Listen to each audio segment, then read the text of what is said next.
తమ్ముడు స్కూల్కి ఎందుకు వెళ్ళలేదు? నాకు నీరసంగా ఉంది, అలాగే కళ్ళు తిరుగుతున్నట్లు ఉంది. సరే, రెస్ట్ తీసుకొని నువ్వు పొలం దగ్గరికి వెళ్ళొస్తా.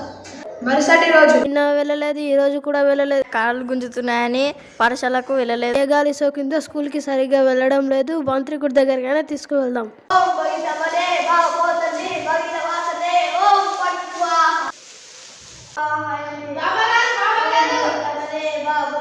మా తమ్ముడికి ఏ గాలి సోకిందో నిన్నటికెళ్ళి స్కూల్కి సరిగ్గా వెళ్ళడం లేదు. సరే, నేను పరిశీలిస్తా, నువ్వు బయట ఉండు. మీ ఊరికి పెద్ద గాలే సోకింది. అది పూజ చేయడానికి ఖర్చు అవుతుంది. ఎన్ని డబ్బులు ఖర్చు అవుతుంది? 5,000 ఖర్చు అవుతుంది. రెడీ చేసి పెట్టుకుంటా.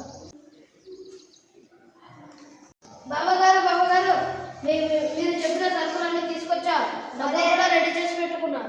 సరే, మా శిష్యకి ఓం ఆవాహయామి.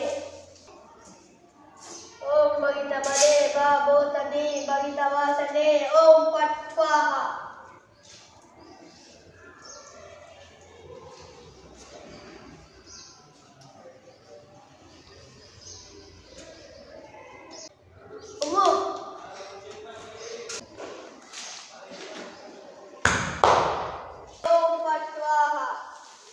పూజ అయిపోయింది, అన్నారు పిలువు.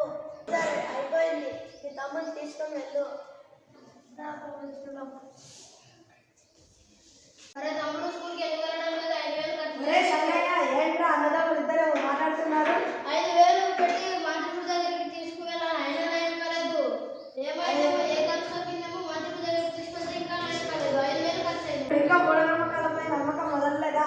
నాకు తెలిసిన మంచి డాక్టర్ ఉందో హాస్పిటల్కి వెళ్దాం పదా. మొదల తమ్ముడు హాస్పిటల్కి వెళ్దాం.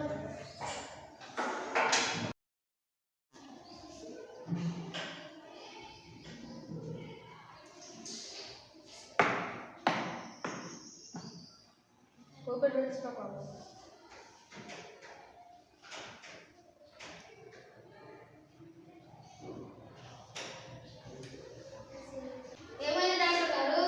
వీటికి రక్తం లేదు, పసరికలు అయినాయి, రక్తం ఎక్కియాలి. ఇన్ని రోజులు ఎందుకు లేట్ అయింది? డాక్టర్ గారు, ఇతను మూఢనమ్మకాలపై నమ్మకం పెట్టుకొని మాంత్రికుడి దగ్గరికి కొనుక్కొని పోయాడు వాళ్ళ తమ్ముడిని. ఇది గోళీలు రాస్తా, 2 రోజుల తర్వాత మళ్ళీ రండి.